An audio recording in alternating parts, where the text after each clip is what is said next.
আসসালামু আলাইকুম বন্ধুরা, সবাইকে সিস্টার্স কিচেনে স্বাগতম। আবার একটি নতুন ভিডিও নিয়ে আপনাদের মাঝে চলে এসেছি। আজকের রেসিপি হলো পোয়া মাছ ভুনা, তো দেখতে থাকুন। চুলায় একটি প্যান বসিয়ে দিয়েছি, পরিমাণ মতন রেগুলার রান্নার তেল দিয়ে দিব।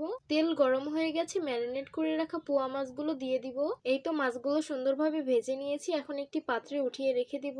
মাছ ভাজা তেলে কুচানো পেঁয়াজগুলো দিয়ে দিব আর সামান্য নেড়ে নিব। গোটা চারেক কাঁচামরিচ দিয়ে দিব, পরিমাণ মতন আদা রসুন বাটা দিয়ে দিব, সামান্য পানি দিয়ে সুন্দরভাবে নেড়ে মিশিয়ে নিতে হবে। পরিমাণ মতন হলুদ মরিচের গুঁড়ো দিয়ে দিব, তারপর সামান্য নেড়ে নিতে হবে। স্বাদ মতো লবণ দিয়ে দিব। এই তো আমি মশলাগুলো খুব ভালোভাবে কষিয়ে নিয়েছি, এখন পরিমাণ মতন ঝোলের পানি দিয়ে দিব আর নেড়ে চেড়ে মিশিয়ে নিব আর বলক আসার অপেক্ষায় থাকবো। এই তো তরকারিটা বলক এসে পড়েছে, ভেজে রাখা মাছগুলো একে একে দিয়ে দিব। এইখানে পানি আমি একদম অল্প দিয়েছি, এটা আমি শুকিয়ে ফেলবো। এই তো এটা হয়ে এসেছে, কুচিয়ে রাখা ধনিয়া পাতাগুলো দিয়ে দিব।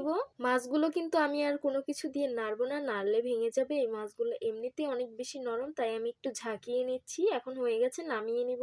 এই তো গরম গরম সার্ভ করে নিলাম পোয়া মাছ ভুনা। দেখতেই তো পারছেন কত বেশি লোভনীয় লাগছে, আর খেতে কিন্তু মজা হয়েছে। তো কারা কারা পোয়া মাছ খেতে পছন্দ করেন তারা অবশ্যই কমেন্ট করে জানাবেন, আর যারা খেতে পছন্দ করেন না তারাও জানাবেন। তো আশা করছি আমার আজকের রেসিপি আপনাদের কাছে অনেক অনেক বেশি ভালো লেগেছে। ভালো লেগে থাকলে আমার ইউটিউব চ্যানেলটি সাবস্ক্রাইব করবেন, আর যারা আমার ফেসবুক পেজ থেকে দেখছেন পেজটিকে ফলো করবেন।